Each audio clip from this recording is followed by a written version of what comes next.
My favorite use case of AI at Mondelēz is one of the campaigns that we ran in India many years ago with Shah Rukh Khan, where we use the data and tech to kind of make sure that it becomes a very scalable personalization campaign.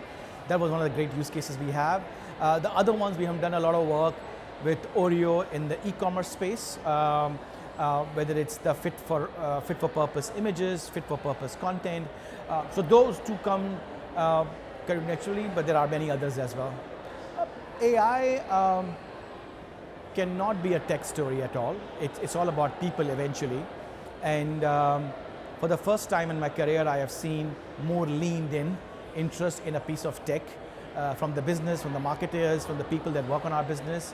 And I think everyone remain very curious that how they can leverage this piece of tech or piece of art to unlock professional growth, unlock brand growth, unlock business growth. So I think what we have seen is surprisingly much more interest than a pushback from people.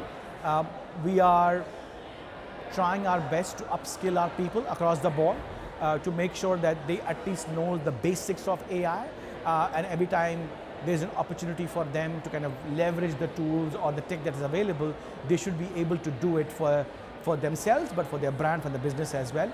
So I think the people story has been of more around how can we feed the curiosity that the people have around this, and how we can encourage even more leaning in to make sure they continue to use the piece of tech for brand and business growth. So the specific AI use case that has produced a lot of results, I work in the marketing function.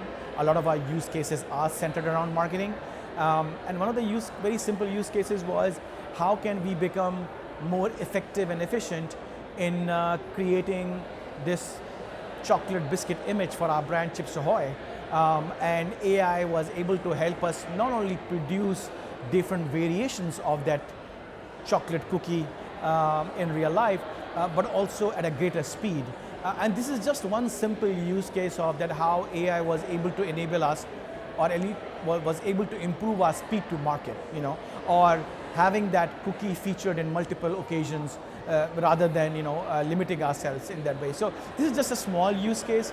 There are many others as well, and more to come actually in the future. As I said, we have created the AI solution with Responsible AI as the core foundation of that platform, which has enabled us to make sure that we take into consideration all the key guardrails that we need to put in, so that whatever solution or whatever the output that comes from that tool has already been kind of taken care of. And we have gone even further, like none of the AI output goes live without a human check. So there's still a lot of human checks that are available. And this is just to make sure that yes, we value speed, but we value more brand reputation, brand trust, and trust in our consumers as well. Well, the way we have mitigated the brand risk and with the compliance as well. One, our legal and our compliance teams are part of our project team, so they have been with us from the outset. Second, while developing the platforms, we were able to make sure that all the guardrails are being built in. So they were not an afterthought, but as the core development process. And third one is the human check, that every AI output still goes through human checks before they can be signed off for, either as a poster or a digital asset, etc. So we are trying, that's the reason it has taken us quite amount of time to kind of build a platform which is fit for purpose, rather than just relying on the speed and just going ahead with it. And the results are very positive to date.